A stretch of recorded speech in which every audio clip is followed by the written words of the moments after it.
Hi guys, it's Phil And Liam from Die Hard on a Blank, and we're excited to talk to you about a brand new podcast we're launching called 48 Hours of Buddy Movies. That's right, folks. 48-hour-long approximately episodes exploring 48 different buddy movies, beginning with the original classic that started it all, Walter Hill's 1982 masterpiece, 48 Hours, starring Nick Nolte and Eddie Murphy. And just like Die Hard on a Blank, our new show will explore the influence of 48 Hours on the action genre, one buddy movie at a time. We'll be covering iconic franchises such as the Beverly Hills Cop movies, the Stakeout movies, the Bad Boys movies, classics of the genre like Running Scared, Hyams Hive Rise Up, Midnight Run, Red Heat, Tango and Cash, The Hard Way, plus tough thrillers such as To Live and Die in LA, Black Rain, Point Break, Training Day, and The Way of the Gun. as well as a few wild cards that you might not expect, such as RoboCop, Alien Nation,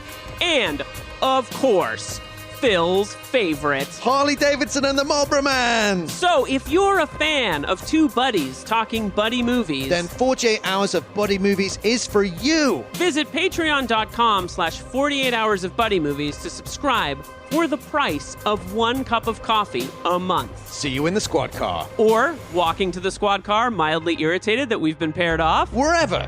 That's patreon.com/48 hours of buddy movies to subscribe.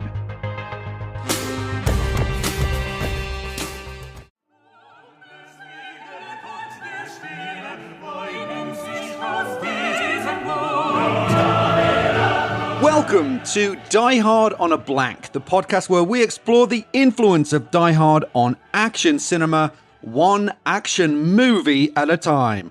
I'm Philip Gawthorne, and with me as always is Liam Billingham, and today's film is Unstoppable. It's Die Hard on a train. I was going to say on a runaway train. On a runaway train. So, because lots of people confuse this with Under Siege 2 Dark Territory, right? It's Yeah, very similar in terms of quality, vibes. Dude. All right, let's do it. It's Die Hard on a runaway train, not to be confused with Runaway Train. There you go.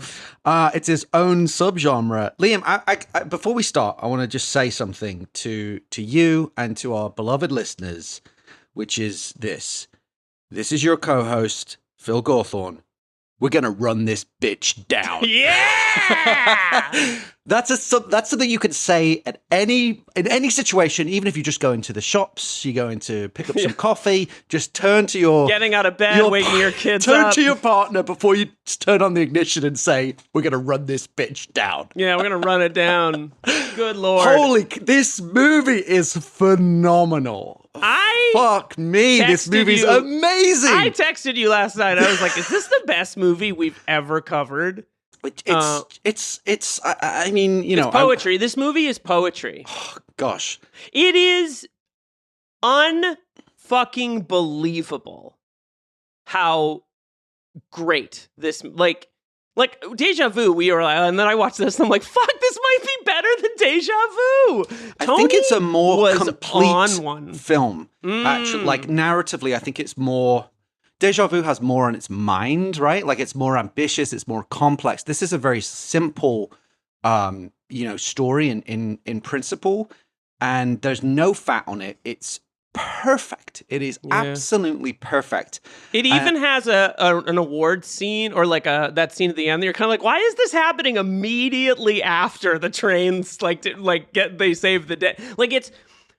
I have a very hot take about this movie because I agree with you. Maybe it has less on its mind, but I also think this metatextually has a lot. Oh, there's a lot to this. I'm not saying that it's like it's not incredibly like it has politics. It has things to say. It has maybe the best politics of any movie we've covered. Absolutely, it's not that I'm saying. It's just that Deja Vu is about metaphysics and the intersection of the spiritual and science. It's much more heady. This is down and dirty and just so tight. It's also Tony fucking cooking, brother. Like. When are you gonna drop this hot take? Well, are you saving it, or are we gonna get a preview? No, I want to save it for what's this movie about. All right, cool. But I think you're gonna like it. Well, what was your history with this one? Dude, I didn't see this movie until the pandemic. Oh, during your I big didn't see it Tony in the kick. Yeah, I went on a Tony kick, and I'd heard, and to give credit where credit is due, I listened to that episode of the podcast where I believe it was the Rewatchables, where Quentin Tarantino was like, "This is Tony's." It's a great episode. Great, like it's the best one they've ever done. I think. Yeah, actually. I think it's an amazing episode. He episode. kind of says it's a masterpiece, and I was like, "Wow, I should go back." It wasn't that I wasn't watching Tony movies, but like, Tony Scott is someone you can take for granted. Frankly, I think we could all take him for granted. So I kind of was like, I never went back and watched that one. And I probably watched it in like August of 2020 and was like, oh my God. Yeah. Like, why are we not all constantly talking about how amazing, like literally instantly, like a 4 out of 5 star movie. Then I watched it again and it gained like another half point for me. It just gets and I better still and had better. issues with something. And like watching it last night, I was like, no, this is a 5 star. This movie is incredible. Incredible. I can't wait to kind of crack it open. But you probably saw it in the theater.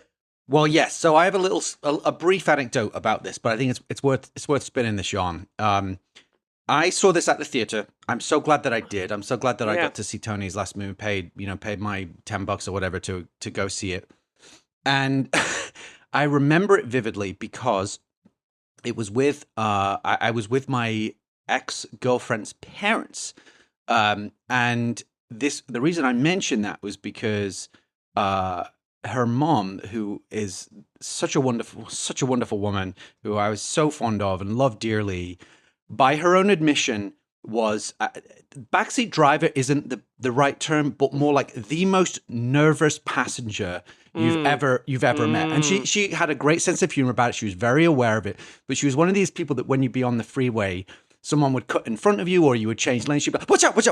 Like when she was a passenger, she was like very, very on edge. And she would laugh about it. She was very self-deprecating about it. It was actually a very endearing quality. But suffice to say, she was probably this movie must have absolutely. She was losing her mind in the theater. Talk about jump off, to reference our Broken Arrow episode, because she was like, if you could imagine that this woman was like terrified just on a normal trip on the freeway. Imagine her experience. Yeah, I don't think my wife could watch this movie. Let's put it that way. Yeah, it's a stomach churning motion picture. I really do wish it plays in L.A. fairly frequently because they show it at the Beverly. I think with some degree of regularity.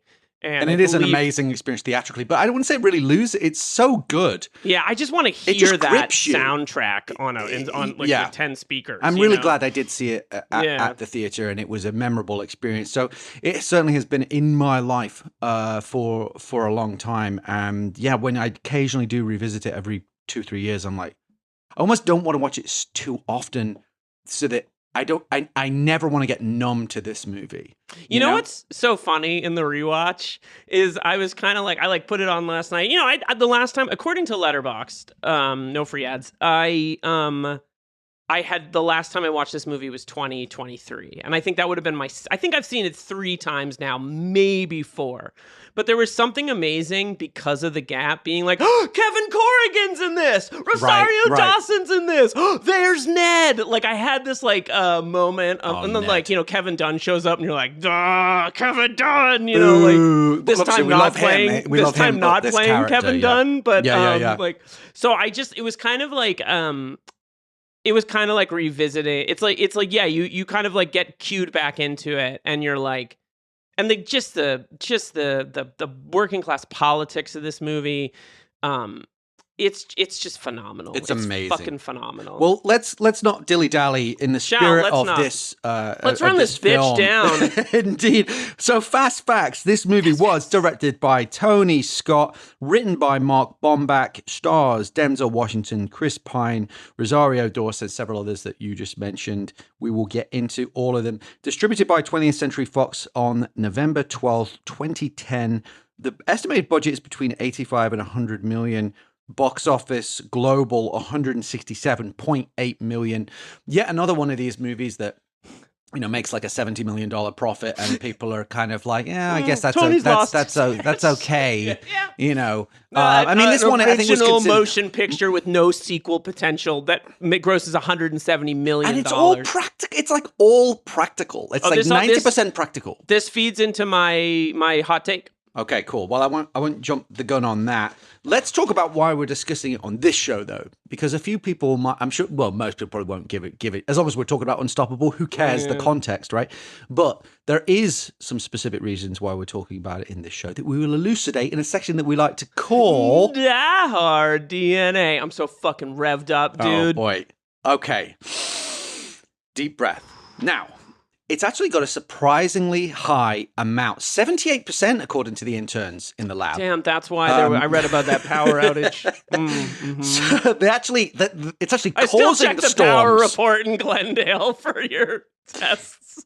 So this movie was distributed by 20th Century Fox, the same studio as Die Hard. It was written by Mark Bombach, the screenwriter of Die Hard 4.0, aka Live Free or Die Hard. I think this might be a better script, frankly, if I'm honest. Although I think that's a great script. You know what he's really good at is the technical stuff. Yes. It's like very technically precise. Which is very writing. Tony. Like that. That's why they were a great match, because he loves specificity and verisimilitude in a subculture.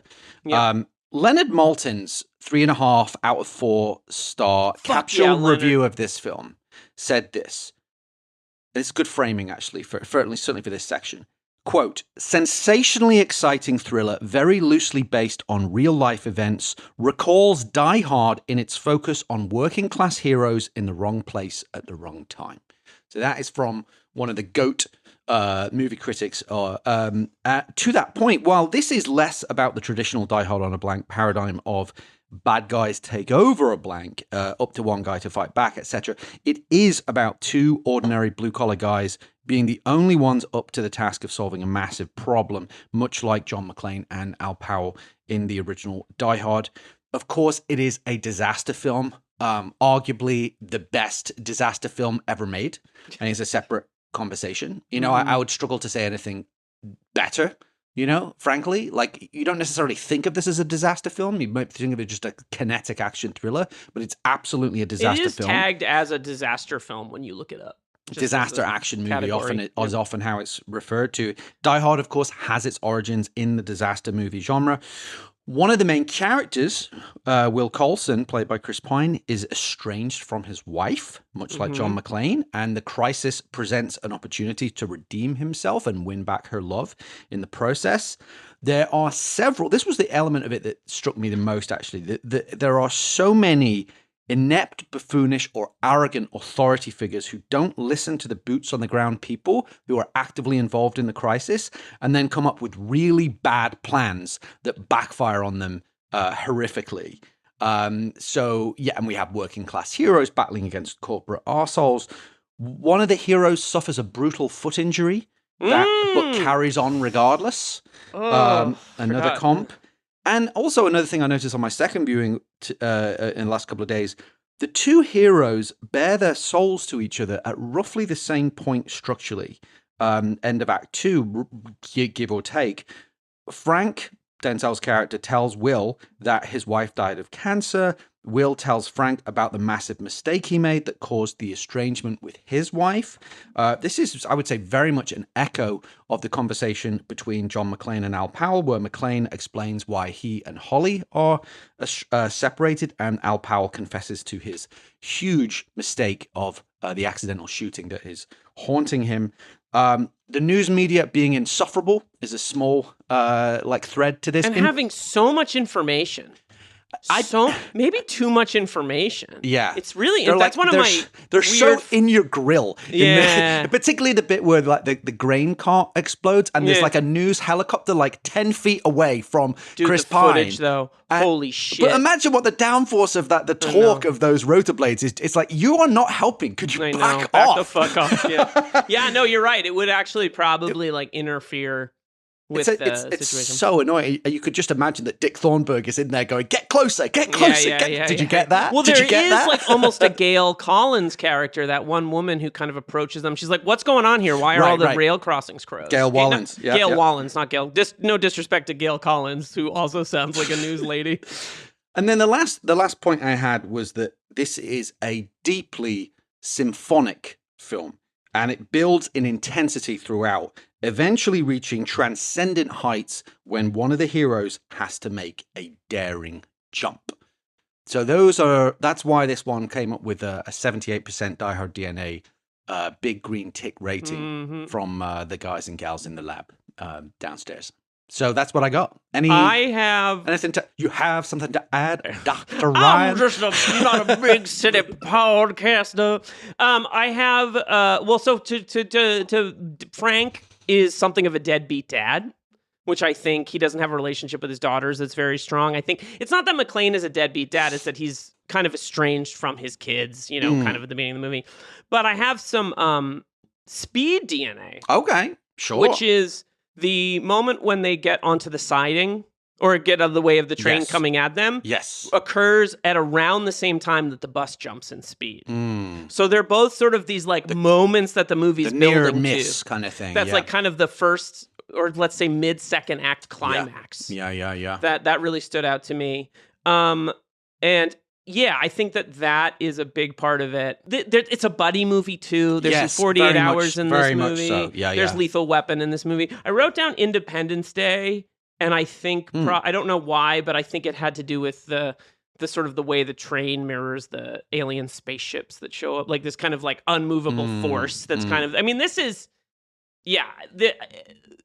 I think almost every action movie is actually in this movie on some level, with the exception of shootouts. But even that has a little bit. I mean, and we'll talk about this more with my hot take, but the decision to shoot at the train to try to stop it is like straight out of Kick-Ass. Oh, 100%. Yeah. 100%. You want to talk about that now or save it for your hot take? Save it. Yeah, because I have thoughts about that It's too. a Jesus movie. No, I'm kidding.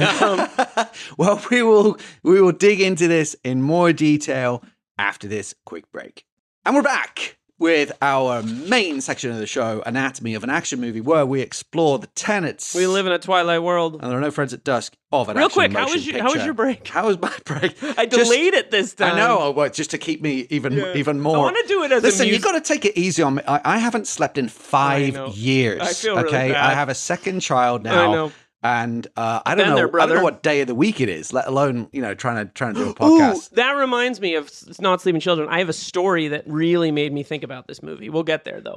You keep teasing us with your I know. takes. Well, I'm having a lot of fun over teaser. here. I'm a take tease.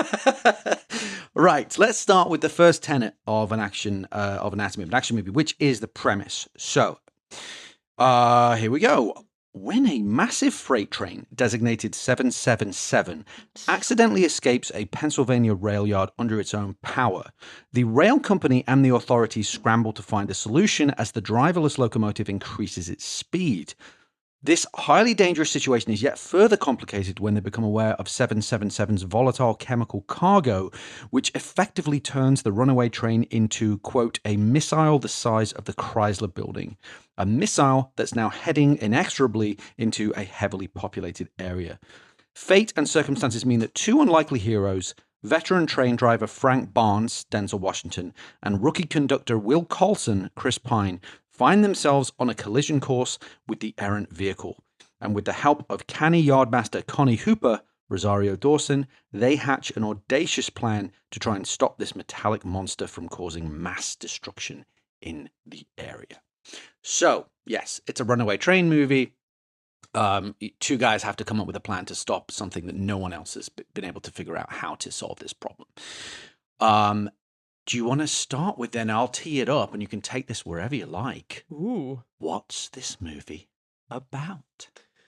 Well, okay, so I have a couple things. One is that the night I watched this, the power went out in my house. That was the lab. It stretches all the way up to the West Coast now. Well, that is amazing. You put 5,000 people we got on a lot. It's crazy that it hit specifically my side of Queen Anne Hill. But look, I can't talk too much about it, but yeah. I was on my way upstairs to go to bed, and like suddenly the power went out, and I like It's kind of like, and I had to like deal with some, weird appliances in the house. And I got upstairs, and it was very windy, which was why it was. And I was laying in bed, and my daughter came in, and she was like, "I'm scared. It's really windy." And I was like, "Okay, so I'll go." I went and I laid with her for a little bit, and I couldn't get back to sleep because I was just sitting next to her, and she was awake. And the power came back on. And when the power came back on, her noise machine kicked in. So it was like, and then all these other things. And the printer in my office turned back on and made the like sounds of the printer noise. And I was sitting there and I was like, oh, this is like the hum of modern life. And I realized that Tony Scott made movies about the roar of modern life, especially in the last third of his career. Is these movies kind of about these heists that are set against the backdrop of the New York City subway, or the way Unstoppable is about this runaway train, and like Domino is kind of like, who is this person kind of movie. Like there's just a really, his late career is about the world getting noisier and noisier, and I think there's real prophecy. More saturated with like media as well. Yeah, more media. And like stimuli. Like, he got away from, like you go back to Top Gun, and Top Gun, I enjoy Top Gun, don't get me wrong, but it's like kind of a big boy movie, right? Like it's sort of like, it's got Tom Cruise, it's like a little like rah-rah kind of, it's different. His movies get simultaneously harder and softer at the same time, I think, as he ages. I think his characters get stronger, the performances get stronger. They're rooted in, like, again, a working class ethos. And I was thinking about that, but yeah, I don't want to derail you. No pun intended. That so really wasn't an intended pun. I'm so proud of you, Dad. Naturally. I'm so proud of you, Dad. Yeah. Being a Brit and a dad, the puns are just inevitable. Sorry. And I actually think the heir apparent to Tony Scott is actually Paul Greengrass, because they both make these movies about regular people responding to chaotic events in the world and how the grace under pressure, right? So it's like, that the recent Greengrass film that he made about the fire in Paradise, California, whose name is escaping, but it's a wonderful movie. The Last Bus has so much in common with this movie. Sure. There's so much in common. So I just want to point that out. But I think that, like, what is this movie about? This movie is about incompetence and skill. And the people we don't know about who keep us okay all day in our various, ways of living. I think it's also like kind of one of the great, and when I say materialist, I mean like materialist in the sense that like this movie takes real science into account. It takes the ideas of how.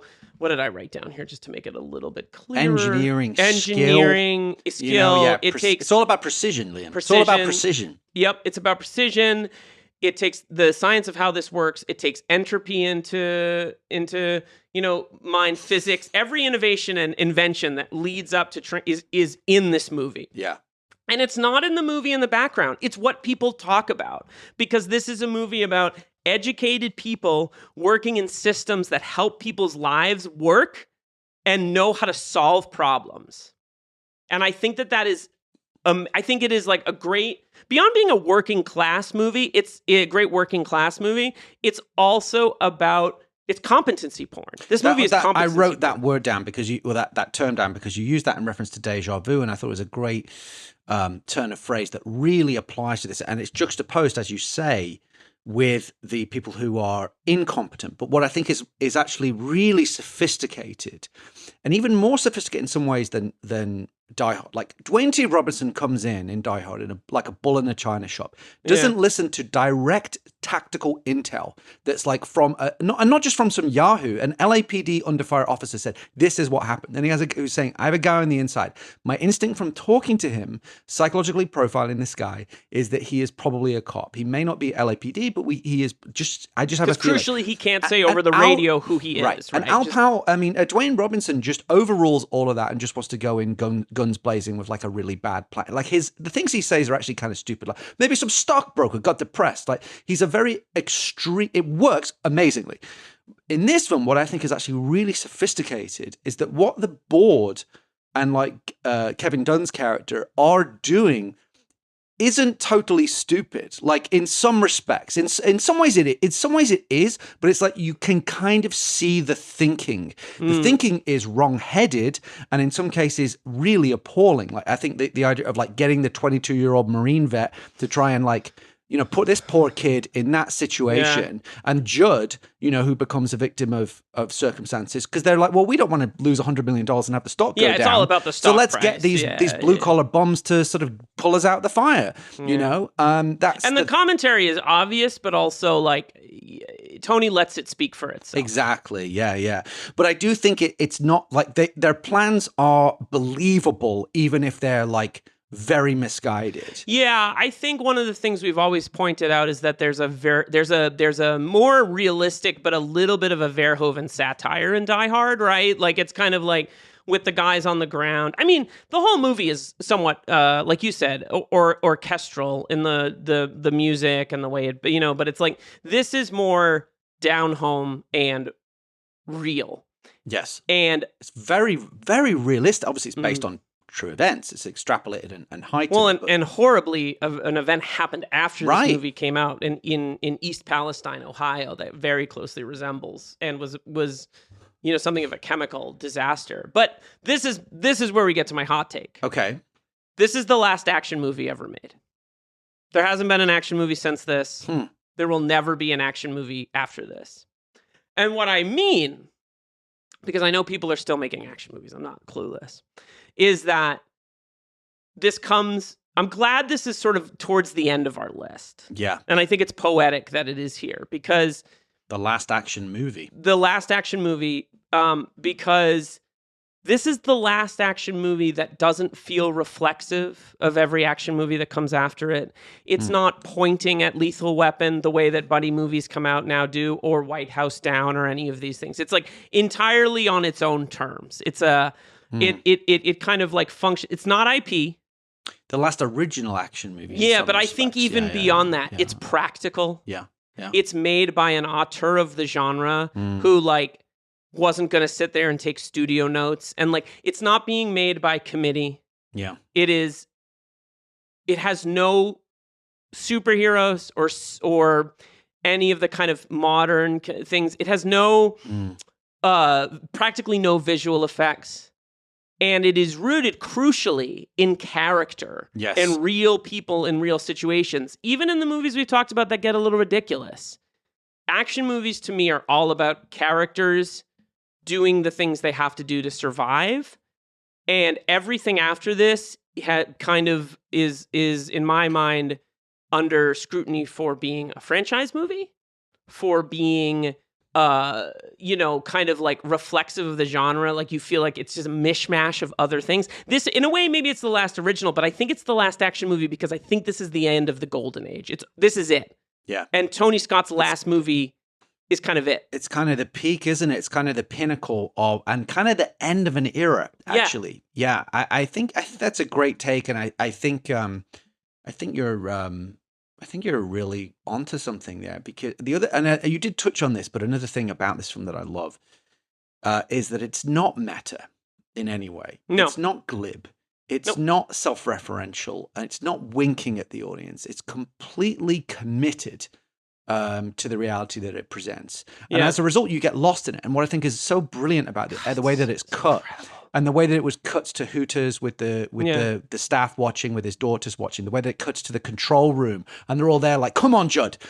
Yeah. You start to feel that yourself as the audience member. You are invited into the experience of, come on, guys, you can do that. It's amazing how it sucks you in, so that you feel like this is a real crisis that's playing out, even though you know it's a movie. The two things kind of coexist in your brain somehow. And there are people maybe listening screaming like, what about Top Gun Maverick? I like Top Gun Maverick. I think there's a lot to recommend it. But Top Gun Maverick is so beholden to the original. Yeah. And kind of it's a very meta take. It's as much about Tom Cruise as it is about Top Gun Maverick.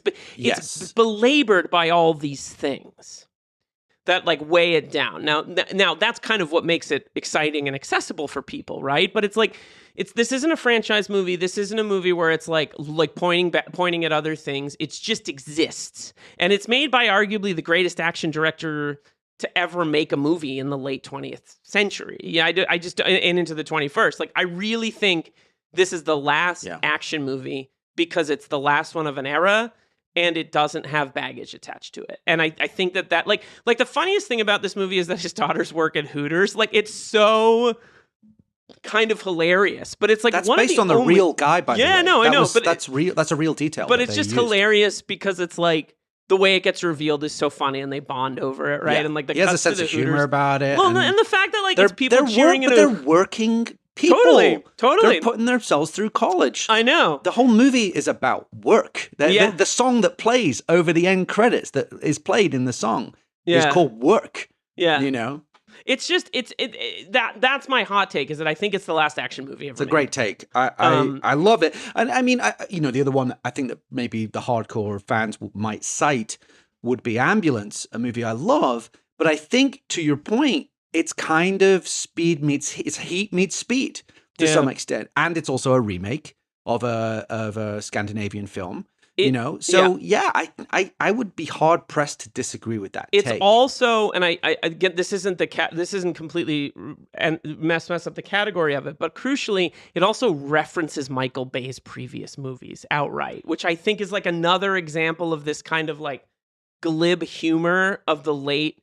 That kind of like... Oh, right. The Ambulance, yes. Ambulance he literally talks about his own films. Yes, you're absolutely right. Yeah. Right. And which so kind of is is... Which to me is this late... Can be a bit odd. A bit distancing. And it's like post-superhero, everything is like this thing that needs to happen. And I think that one thing that actually really... Not intentional, but the scene where they shoot guns at the train is like, of course this is the last action movie ever made, because we're not fighting bad guys anymore. We're fighting a fucking... it's a monster movie on some level. We're like, it's like that sort of decision that the only thing that guns aren't pointed at people, they're pointed at a train, and it's like such a futile effort. I want to talk about that. Interesting about that. I think that scene is it kind of gets to what I'm saying about these idea of these really bad plans. Mm-hmm. And to me, there's a little bit, and maybe this is just my projection. Bearing in mind Tony being a Brit, looking at American culture, and in many ways celebrating it, and I very much relate to that. But there is something that couldn't be more American to me. Let's shoot the train. Exactly. Yeah. There's not, in the American psyche at its worst, there isn't a problem that can't be solved with a gun or with violence. Right. It's almost like the silly version of it is the Doctor Strangelove version is it's like, Mr. President, this train is out of control. We've come up with a plan to drop a nuclear weapon on it from this angle. We can minimize the collateral damage. It's just like everything revolves around violence. So I think that is a very like satirical moment actually about what else could we do? Well, let's shoot it. Totally. Exactly. And I mean, they're trying to shoot the stop the emergency brake or something like that. But it's just there's also a fuel thing right next to it. Exactly. They make the point of like, this was another really dumb plan. And of course it's useless. Yeah. And it's and the villain's ultimately, the biggest villain in this movie is the fucking guy playing golf. I know. That's the bad guy. He's coming up. Yeah. Well, I think that's covered everything that I had for the main section. Yeah. I love the working class politics of this film. Oh God. I love that it is one of the great blue collar movies, and that's always been in Tony's work. Yeah. And, he comes from this background, comes from working class background in the northeast of England. It's never left him. Even in Top Gun, there is a working class ethos to those. The pilot's it's somewhat glamorous, but there's even a bit where Goose is like, did you get the number for that truck driving school? I might need that. It's in jest. Yeah, that's a good point. But there is a feel of like, these are the guys, men and machine, and like you said, these are the guys that keep us safe or whatnot. But it's very much in Crimson Tide that has similar competency point. We've got to fix the radio or else it's the end of the world. Right. People who are really good at their jobs, having a very specific skill, not probably getting paid a lot of money, not the kind of people that society venerates. But in this situation, if you can't get this track to click to this, or this thing to weld as it needs to do, or this brake to work as in a complicated physics scenario, there is going to be a catastrophe. And suddenly we need those people that you might otherwise look past, which is really embodied by Ned, who we'll get to, who's the greatest character ever. Yeah, it's Hamlet and Ned. No, I totally agree. And as someone who's like, I'll keep, but like, I struggle a lot with sort of rah-rah movies about, like the kind of the way that sometimes these movies about first responders or whatever can like really make them heroes in a way that doesn't feel, that feels very emotional and like kind of like they're manipulative, right? Like I think sometimes Michael Bay struggles with that a little bit in some of his movies, but like Tony has so much nuance and thought to the way he portrays this stuff that like it kind of opens your eyes to a reality of like the way that these things work is that there are people making it work behind them, and they're usually underpaid and they get laid off after, 30 years or whatever the case is. And there's always an asshole at a golf course thinking he knows better. Yeah. And the it's such a great choice that he's fucking, this guy isn't even at a desk. He's not even working, and it's not the weekend. Yeah.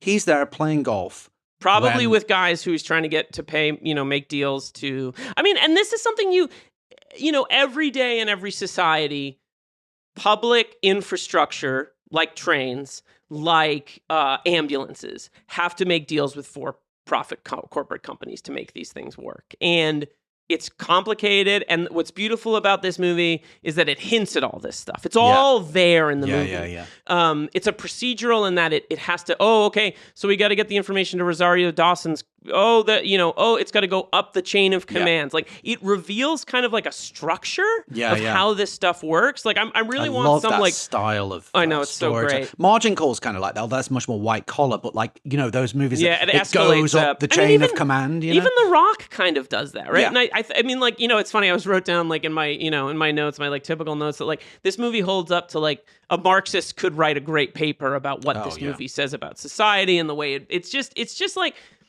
And this is another reason it's the last great action movie is that you're making me want to do the DiCaprio thing and just be like, Viva la revolution! Yeah, exactly.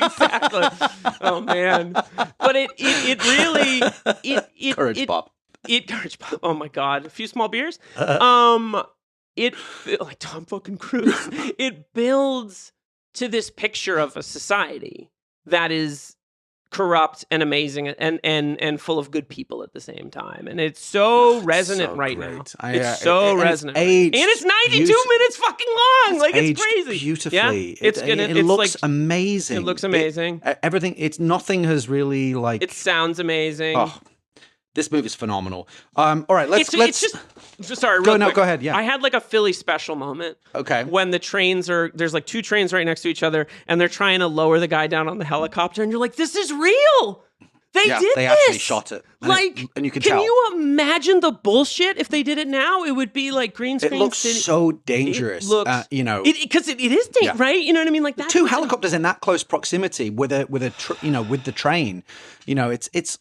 There's a reason, Tony's the goat. Like, remember we talked about this with Deja Vu? Like, there's the scene towards the beginning where Denzel like walks down to the crime scene, and there's just like 3 helicopters in the background, and try to convince certain people who make these decisions, I need 3 helicopters in the background of that shot. Like he's like a god. He's just the greatest. He just had a vision, and it's like it's. I'll have to be careful because I don't just start openly weeping on the mic, because he really is my greatest hero. Always, I've always loved Tony. Like it would be. I mean, Tony's, like I've said this before. Tony's been part of movies as long as I've been watching them. Right, like Top Gun, early memory. Right, he's built into the ether of my movie watching experience, and yet he only gets better. Mm-hmm. Every time you watch one of these movies, you're just like, Jesus Christ. And I definitely think there was a period of time where I was like, oh, another Tony Scott movie. And now I'm like, these were gifts.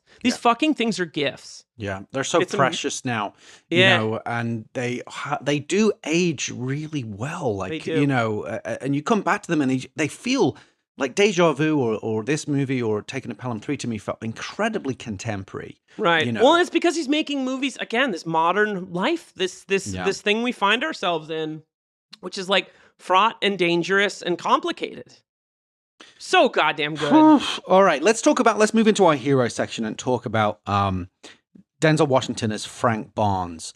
I mean, I don't have like a ton to say. This is our like 4th or 5th. I mean, we've done so many Denzel movies Might recently. Be 6. We obviously can't say enough about him. But the one thing that just struck me, I suppose, the most about it is just how, this is Denzel Washington. There's an interesting story about how they were trying to get him to cut his salary for this film.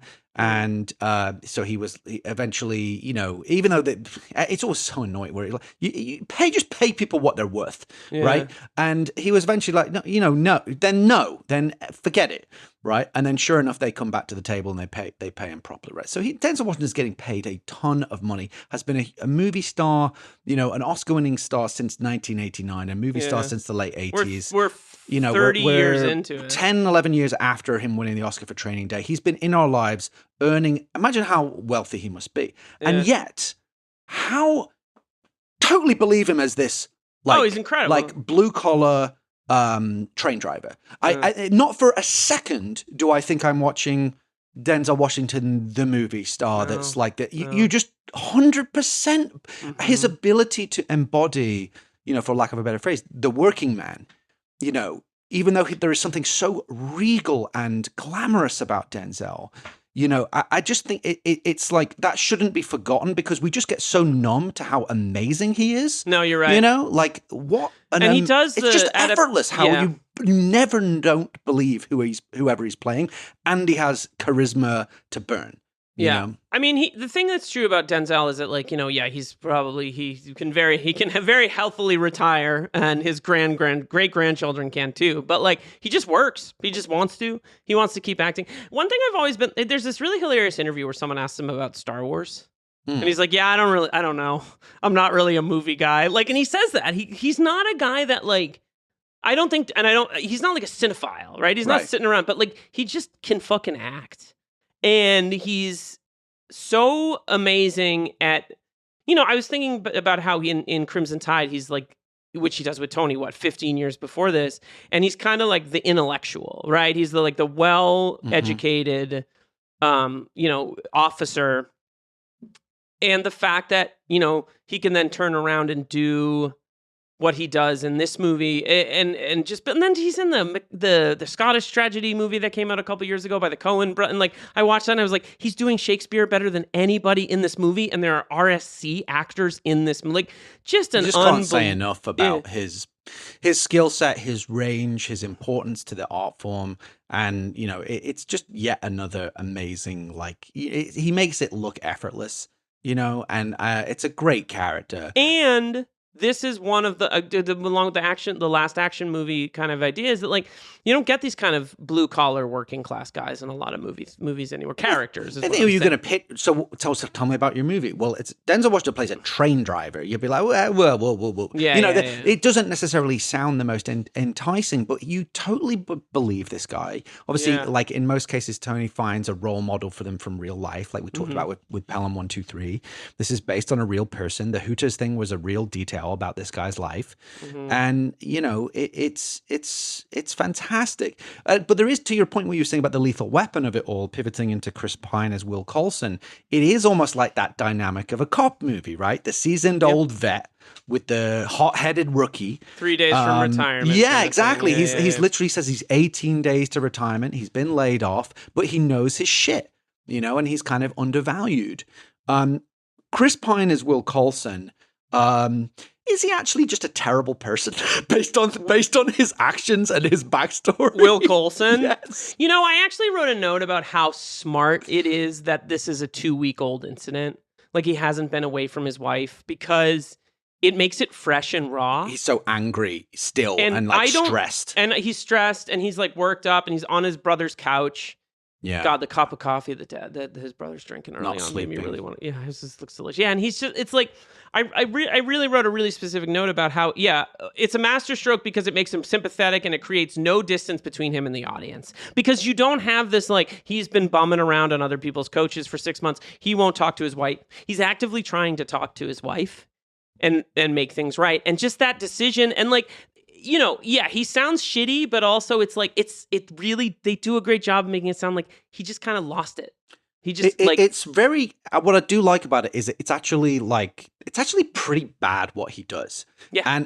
But it's also like, who among, not who among us has done anything that extreme, who among us hasn't fucked up? Oh, it's like a falling down thing. He's just had a terrible day. Yeah, he's had a terrible day. It escalated. He got the wrong end of the stick. He took it way too far, and now he's paying a pretty, serious price for it. And he probably should, but it's not like, it's not soft. It's actually pretty bad what you did there. Yeah. But then it's effective because then he gets to go on this redemption, because it needs to be like bad enough that you would take the kind of risks that he's taking to be like, right. Let me show you what I am about, because he's kind of just a bit of a bit lost, isn't he? Like when the movie begins, Chris Pine is great at playing like kind of a smarmy, shitty guy. Yeah, he's not particularly likable, but he's very compelling. He's very interesting. Likability doesn't necessarily matter, and as it goes on, then you start to really warm to him, and obviously gets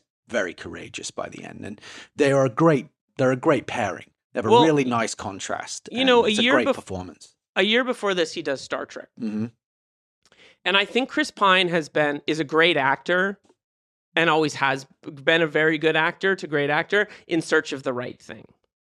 And I think that kind of works in this movie, in that you can see this is someone with potential who's kind of a fuck up. He doesn't know what he's doing with himself. He can't keep his mouth shut. Yeah. He can't bite his tongue. And he's up against, the greatest actor maybe of all time. Certainly of the class above Denzel Washington's, right?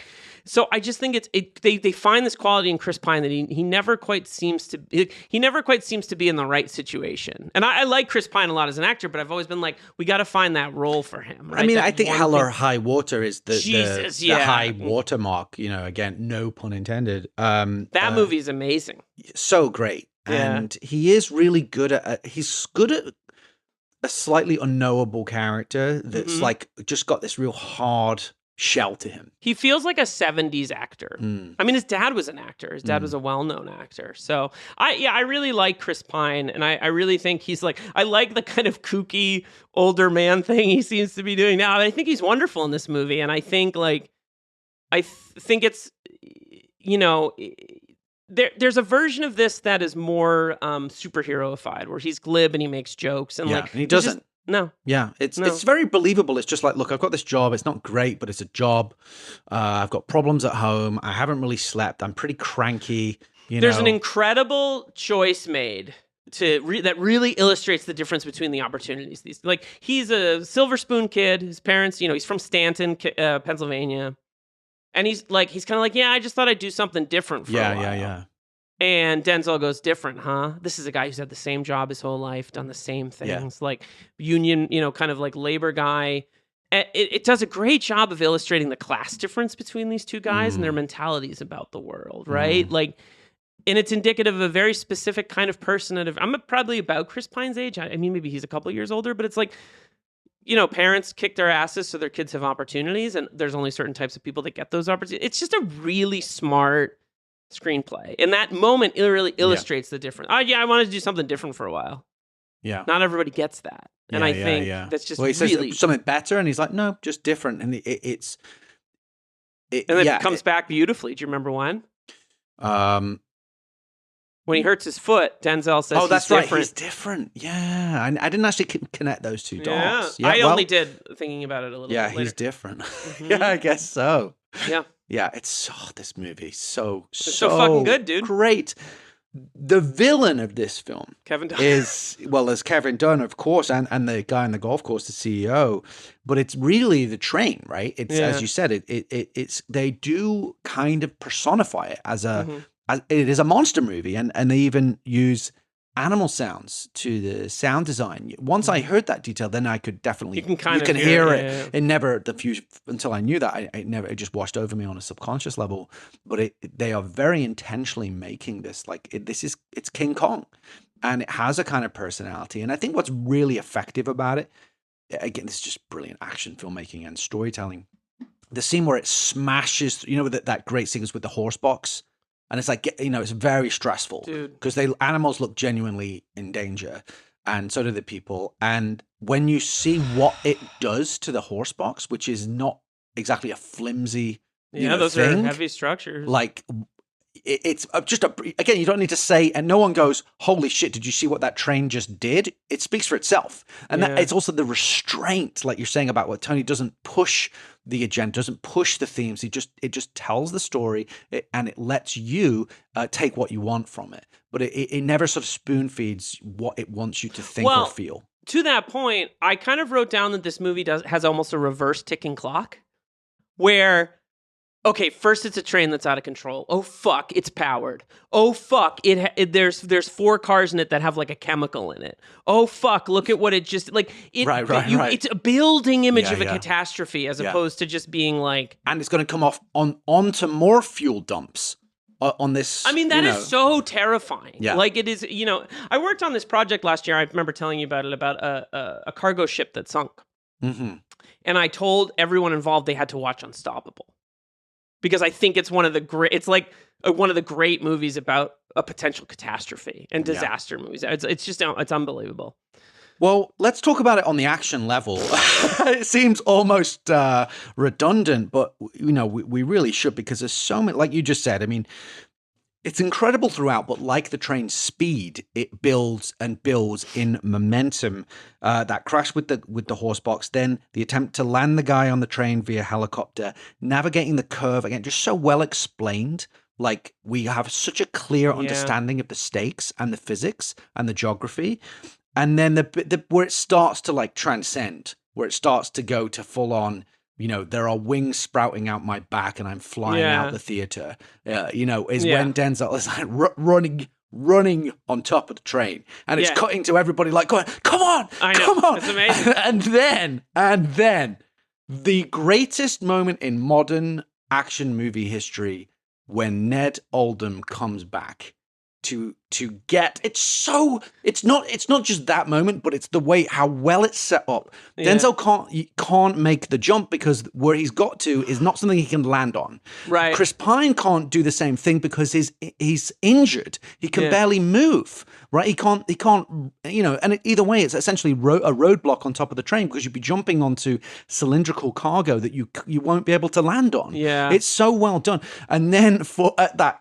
Here Comes the Cavalry, and his ringtone is Ride of the Valkyries as well. Right. Like a corny version of it. So the reason I thought of Independence Day is he reminds me of Randy Quaid. Yes. This kind of goofball who just like, sorry I'm late, Mr. President. Like one of the other great moments in modern action movie history, when Randy Quaid just shows up and like... Well, it's the underestimated guy, isn't it? The guy that everybody writes off, the loser, like he won't shut up. Yeah, he's like a big dork with the hair. I mean, do we talk about Ned now, or should we save it for a subsequent... Let's save him. All right, we'll save it for a subsequent section. Because I think we'll probably be bestowing him with a...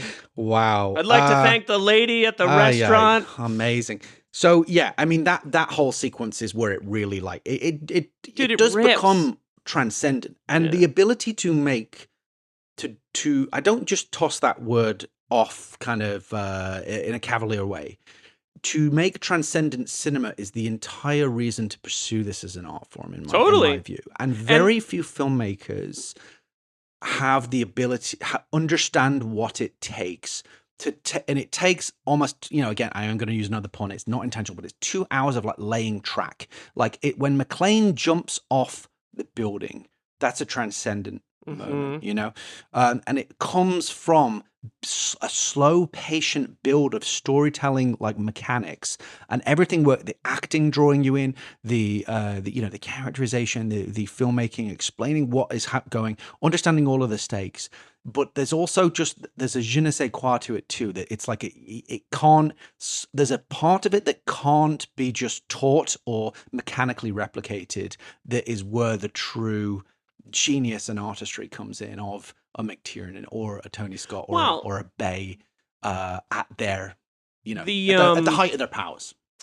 I would say that the equivalent, we sort of jokes about it earlier, is the moment in one battle. There's a couple moments in one battle after another where that happens. One is the car chase over the hills, right? But also like the moment when the guy comes back and saves the daughter at the, like, it's just all building to these moments that make you go like, this is unfucking believable, right? Yeah. It's just, there's like, I mean, yeah, it's crazy. At its best, like True Lies, where they, the Harrier assault. Like, well, no one is better at this than James Cameron's Cameron. a master of it, right? But it has to work you into a frenzy, but ideally it's engaging you intellectually, emotionally, viscerally, and in some cases, in the case of something like Deja Vu, it's all potentially almost spiritual as well. And The Rock and the John Woo, as what John Woo stuff has a very spiritual dimension. The scene in the church in Face Off, or the Somewhere Over the Rainbow, or Hard Boiled, exactly, or many of the scenes in Hard Boiled. But it's just worth stating that I just love that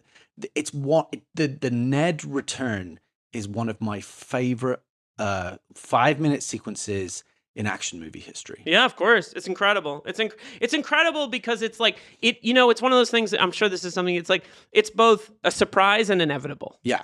It makes complete sense. When you hit those two things at the same time, there's nothing like it. Yeah. Of course this happened, and yet I'm completely like, whoa. That's why I would love to see this in a theater full of people who love it. I want to hear people react to Ned. Well, I imagine it would be like that. Like, you can't help but get caught up in it.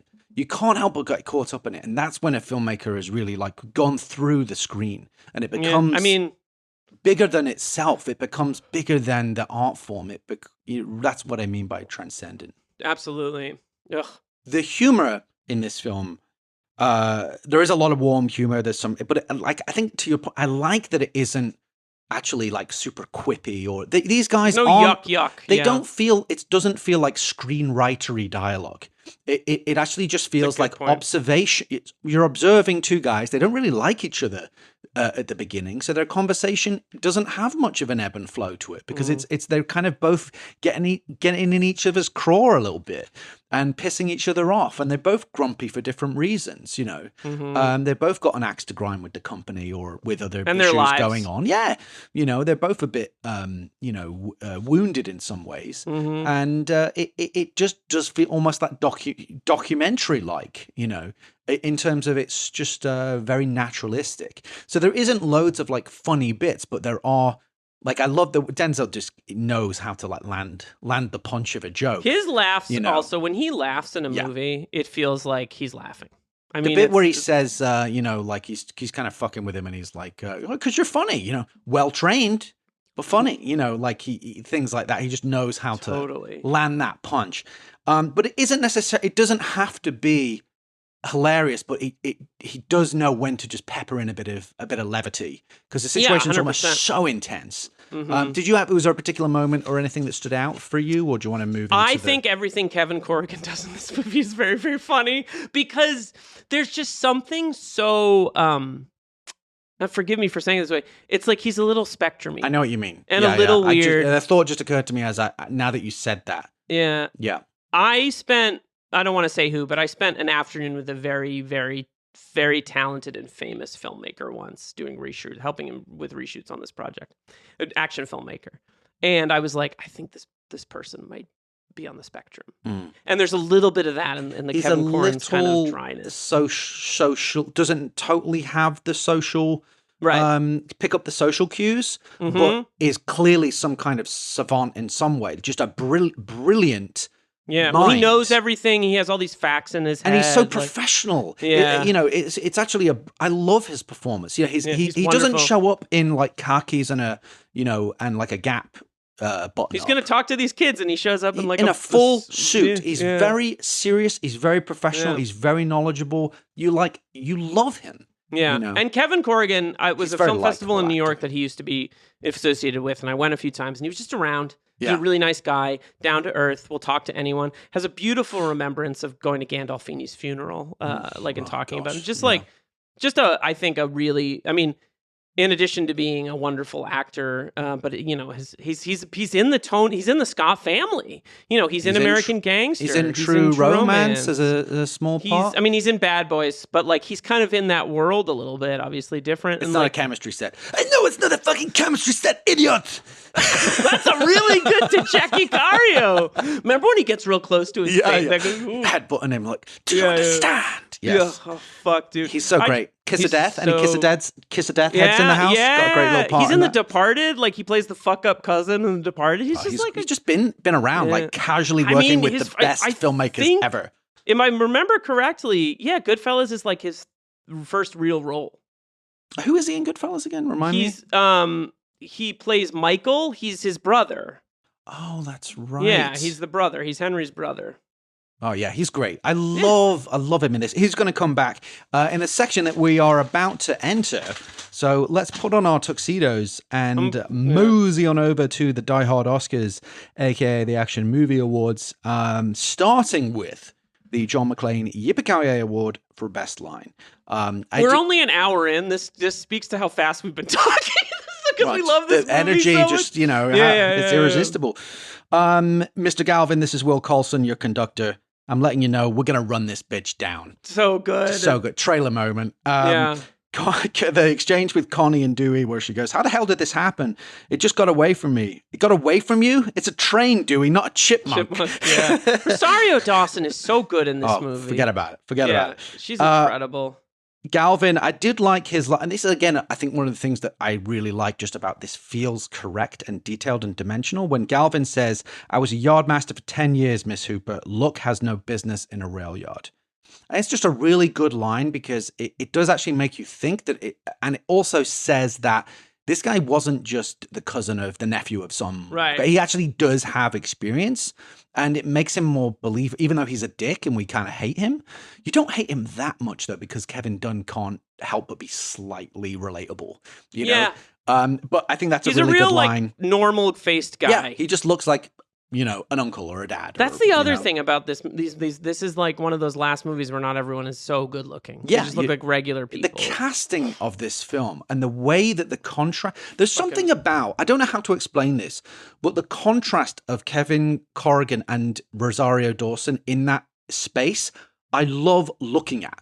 Yeah, there's just that space also is amazing. Yes, and very much a continuation of Pelham, and and I'm sure is very realistic based on what we learned about his approach to Pelham. But yeah, I don't know who cast this movie. It was definitely one of the big casting directors. This ensemble is so well put together because no one steps on anybody else, and everyone is given their own space to shine, and everyone is like perfectly cast, and it's just spectacular. I don't really care about the Oscars, but I do love that they're finally starting to recognize casting as like a real thing, right? Yeah, because it matters. People take it for granted, but totally. it's a real skill. The last one I had is the wonderful line at the end of the film, which is also one of the best humorous moments when Connie arrives and says, "I can't decide which one of you I'm going to kiss first," and Frank instantly goes, "Me."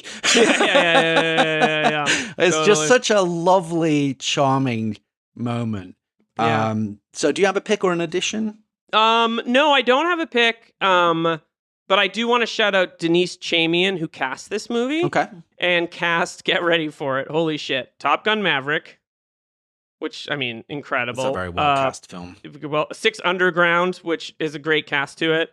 There's a couple other in there. Oh, she did Transformers. She did 13 Soldiers, 13 Hours, The Secret Soldiers of Benghazi. I've got to say, I know we're ending the show, and it kills me that I'm not going to get to talk about that movie. Yeah, you do. And love a couple of others, movie. like Captain Phillips as well, was one of the other great, like, working class process competency porn movies. That movie, you know, she cast The Taking of Pelham 1, 2, 3. She's she's cast a lot. Deja Vu. Very skillful. So definitely like a Tony person, Minority Report. Just like these people, it's a real fucking job, and it's a hard job, and you have to understand the movie better than almost anybody, I think. Really involved. You have to understand it as well as the director and the shooter, because like you're putting together this group. Everyone needs to have a different energy, and the energy needs to complement each other, not step on each other. Totally. They have to have different looks, different voices, but it's a very underrated, and I think not particularly well understood process. No. It could take years. Let's talk then. I'm going to say the "run your bitch down" line is just like just for sort of like 100%, in terms of in the spirit of Yippee-ki-yay. That's one of the most memorable sort of like fist pumping moments, especially because it's that character making the choice that I'm going to commit to this course of action. There's also a great, like, someone says, like, the son of a bitch won't know what hit it. And you're like, you're talking about a train. That's very much the Dwayne Robinson, like, that guy exactly. is like all cocky and like dick swinging and he's like, this son of a bitch won't know what hit it. And it's like, no, it just demolished that derailleur instantly. All right, now here's a big and challenging category. I'm only putting forward 3, even though it's a great we do have another award, but for the Hans Gruber Exceptional Thief Award for stealing the film, I've nominated Rosario Dawson as Yardmaster Connie Hooper, Kevin Corrigan as FRA Inspector Scott Werner, and Lou Temple as lead welder Ned Oldham. I think you have to give it to Rosario Dawson. Let's talk about her. I might go in a different direction, but I absolutely. I just think she's a wonderful actress. I think she's an underrated actress. I think.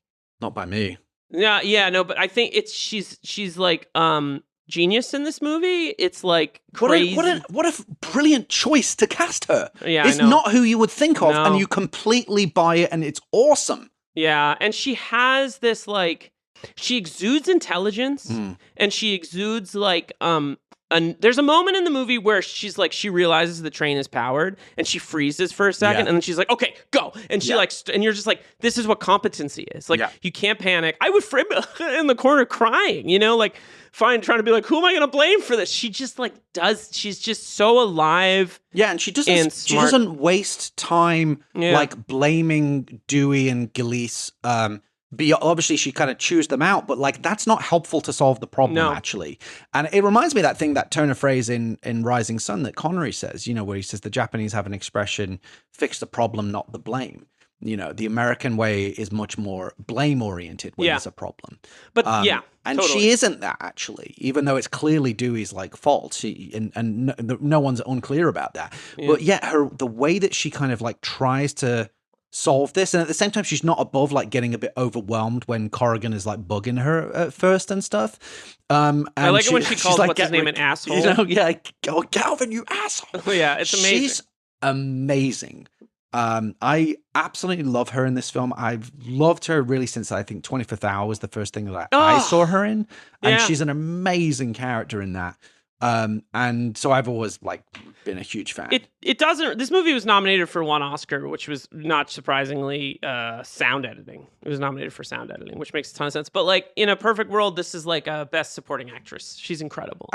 Absolutely. And a lot of different, like she goes through a bunch of different emotions and so likable and so believable. And she's fantastic. Let's talk about Kevin Corrigan again as FRA Inspector Scott Werner, because we did already discuss it, but I also think it's like a low-key brilliant performance, and I wonder if what you're saying about him potentially being autistic is like one of those actor's secret things, like it's not writ large, it may or may not be text, but it helps inform this character.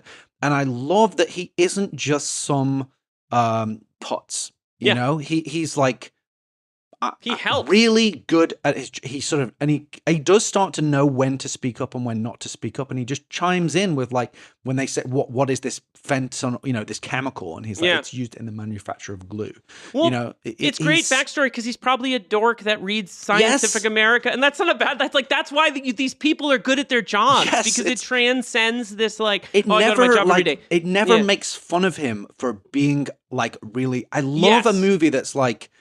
There's so much in our society, I think, where it's like if you're knowledgeable about something, it's a stick to beat you with. Well, that's like the you're great a nerd. Critique of Friends is that everyone treats Ross like you like science. Right. Like there's that whole thing, and like I love that this movie's like the nerd over there is helpful, right? But nobody treats it like he's just in the right place at the right time to help them solve problems. And I wish he had more of a role in the movie. So great. I love him in it. The two of them together. And the way that at first she just doesn't really have time for him because it's considered like, oh, this is like a problem and a low priority thing. And now I'm dealing with a real crisis. Can you just get this guy out my way? Yeah, totally. Only to discuss, and that as the relationship develops, she literally is saying, that really interesting line where she said, Denzel goes, okay, does this guy know what he's talking about? Like kind of off. And she's like, I think mic. so. She says, in a perfect world, yes. Right. Very interesting line. I wonder what she means by that. But for me, my pick, without question, and as much as I absolutely love both of them, it's Lew Temple as Ned. I mean, let's talk about him for a second because this is the definition of an exceptional thief. He's in the movie for maybe 10 minutes, 10, right? 20 minutes, yeah. He's established as this kind of, you're sort of like, oh, this guy, right? He's sort of talking the ear off the diner waitress who's clearly kind of not, he just seems like what in England we would call a bit of a wally. Yeah. Right? A sort of legend in his own lunchtime, if you like, right? Just not somebody that anybody respects and is, just a bit of a doofus. Right, like is kind of how he's established. Then he gets in. I love the bit there where he's like, "How long can it take you to get there?" And he looks at his watch and he's like, 6 minutes, traffic contingent. You're like, okay, maybe he's got a bit more to him. He pulls out the truck. It's edited amazingly. The way that it skids off the gravel with like a country song playing, and you're like, okay, I love this character and the where it goes. And the scene where, he turns up and he sort of flashes his identification at the police crossroads and he's like, I need a police escort. And the immediate response is, oh, this guy's got like ideas above his station. They say, oh, it says here you're a welder. And he's like, lead welder. That's funny. But check this. I actually did research about this. A lead welder is actually a very important position. It's a supervisory position, and the reason they say that is because you're responsible for the track's safety, and they tend to be guys like that. They're a little bit they don't interact with people that much because they're out in the field doing very precise and often dangerous technical work. And we're talking about Pennsylvania, so they're all over the fucking place. It's actually quite an important position, and it actually all feels again like Tony's like probably they pulled this probably from real life to some extent. I mean, this might be based on a real person. There's a lot of verisimilitude in this movie. I'm almost certain it has to be based on a real person. But how great is that moment where he's kind of saying, "I need a police escort," and everyone's sort of like this guy rolling their eyes, and then the other cop who's talked to Connie, he says, "You can call my yardmaster Connie Hooper," and the cop who's talked to her, who knows that she is really fucking good at her job and is very professional and serious about solving this, overhears it and goes, Connie sent you? And it's like cut to give this guy an escort, right? Like, and then as you say, you sort of see it and it's like, oh, a cool sort of side thread. But when it pays off and he comes back, it's just as good as movies get. It really is. And it's so like wish fulfilling, but suspenseful and great. And like, and then it's amazing. It's like I was like cheering in my house. How can you not? And it's also it's those guys like you said that are out there that that are taken for granted or maybe taken advantage of or not traditional sort of respected or venerated save the day. And I just love the politics of the meaning of that. In addition to how well it works as a piece of entertainment and dramatically. Also, increasingly, we're living in a world where expertise is not valued, right? And that it's like, why would we? Is valued. Yeah, why would we pay? Oh, why are we paying all these people to do all this scientific research? Right. I don't know. Why do you think we are? Right. Like it's like we've lost. What corners can we cut so that the money can go to the guys playing golf on a Wednesday afternoon? Exactly. It's like when the guys that play golf take over. Yeah. And I think that this movie makes a great argument for like a well-staffed public sector kind of mentality that gets people safely to their jobs on time because it's no small effort. I mean, Tony's made a couple movies that are sort of like political in who they choose to be about, and they're not about superheroes. They're about regular people who go to their job every day and get good at their job, and then a day like this happens, and they. It's like they literally save hundreds, maybe thousands of people. Yeah, it's incredible. Here. It's amazing. The final award, because there's no deaths in this film, so we don't need Marco. We'll keep him on ice. The 22-year-old Marine doesn't die. He does not. They say at the end of the film, right. that he's alive and well. I love when fictional movies do that. It's kind of a weird thing. Three Kings is the first movie that I can remember doing it as a kid, and I just love it. I love it when they do that. Well, it's a funny payoff when it says that Dewey is now working in the fast food industry, right? But the Dick Thornburg Award for Dick of the Movie is going to be our final category, and the nominees are T.J. Miller as Gleese, Ethan Suplee as Dewey, and Kevin Dunn as Oscar Galvin. It's Ethan Suplee. It's just, I mean, but how much do you believe it though? It's like it's so believable. Like you know this guy. You know that you know the guy that's like so fucking lazy, so half-assed. You know, it just feels like a real person. Well, and I think what's interesting about it is like this is an industry like any, but where people could kind of I'm just moving trains around. It's like you're moving 1 million tons. Right. Like this, it's an incredibly dangerous job, actually, right? These jobs, and we all kind of forget it because we're like not, Yeah. I mean, it's not as dangerous as editing a podcast, but what are you gonna do? Well, we're the real heroes. Yeah. Do you know how much my hands hurt from typing all the time? No, my voice is like really strained. He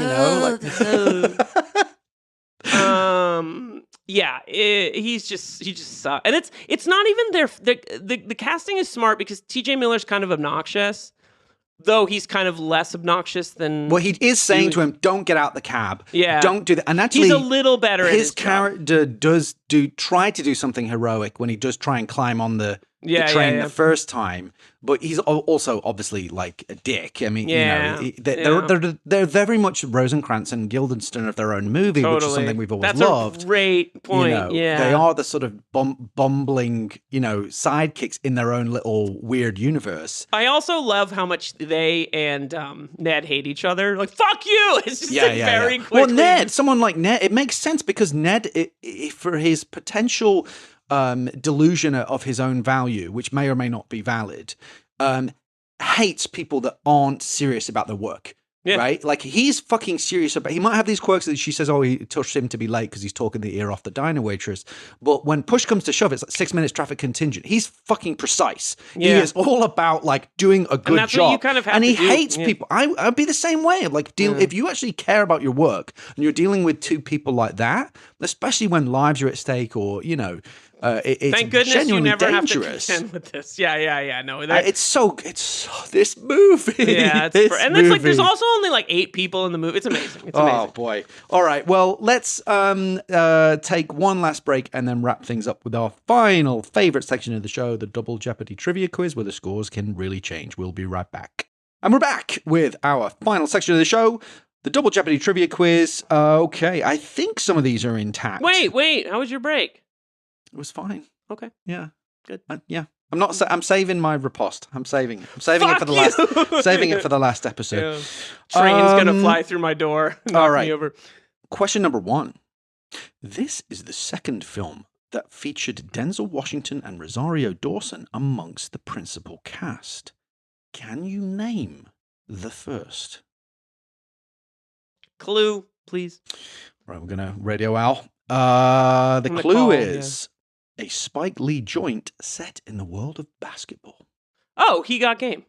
Is correct. I forgot she was in that. I haven't seen that in a long time. I haven't seen it in a long time. I loved it too. Yeah, I won't say what happens at the ending, but it's one of the most memorable final shots I think I've ever seen. Just so beautiful. Question number 2. This is the 5th film where Denzel Washington and Tony Scott collaborated. Can you name the previous 4? Okay, Taking of Pelham 1, 2, 3. Correct. Man on Fire. Correct. Crimson Tide. Correct. This is so stupid. Oh, no, that's Kevin Costner. How the hell did I just confuse Denzel Washington and Kevin Costner? Clue? The clue was going to be Sub Flames Time Trains. Sub Flames. What? Time. Oh, Deja Vu. Exactly. I didn't say Deja Vu. That's so weird. Okay.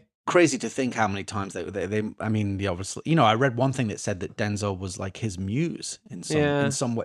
They obviously like got something from each other that's just, and Ridley's so kind of special. Taken that mantle a little bit. Well, that's the thing as well, I think, about that, you know, the Lou Temple has a small part in Deja Vu as the driver of the ambulance that Denzel hijacks. The Scots kind of look after their I like the it's rep. It's a family affair, you know. Yeah, totally. The last one, and it is one of our going to be sad to say one of our last convoluted corner.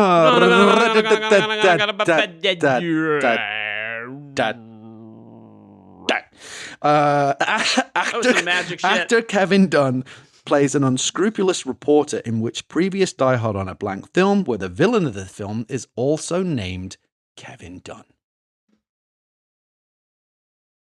Here comes the pain, baby! Here comes the pain! Snake Eyes. Is correct. Kudos. Clean sweep. 3 for 3. Clean sweep. That's all I have for today. I just wanted to do a couple of important announcements on the outro. I had an idea. I haven't told you about this actually, but I thought it might be nice. Let's do it live. Let's do it live. We'll do it live. Fuck it. Let's do it live. We'll do it live. What do you mean? To play us out? To end the show? To end the show?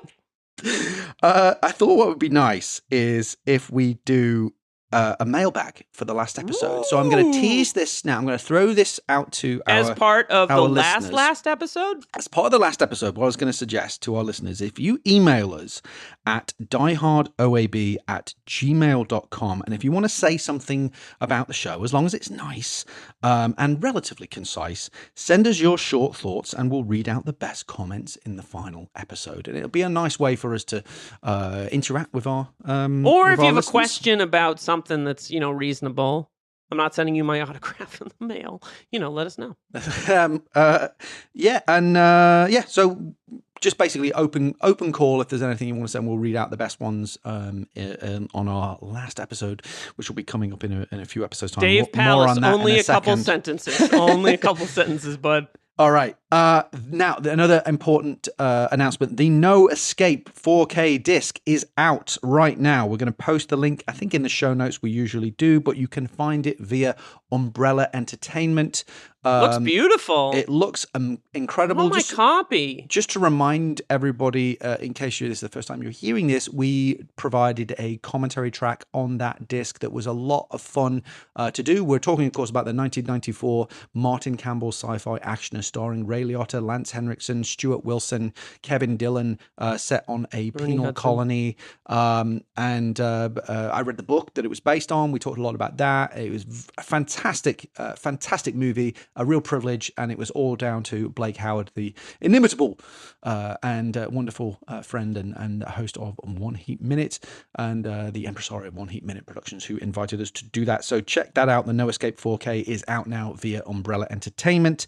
I believe it's called Escape from Absalon. Right. In Australia? In certain territories. I think that's what it's called in Australia, yes. The link that we watched, I believe, had Escape from Absalon. I think it did. Which is interesting. It's cool. I like that. I like that a lot. That's fun.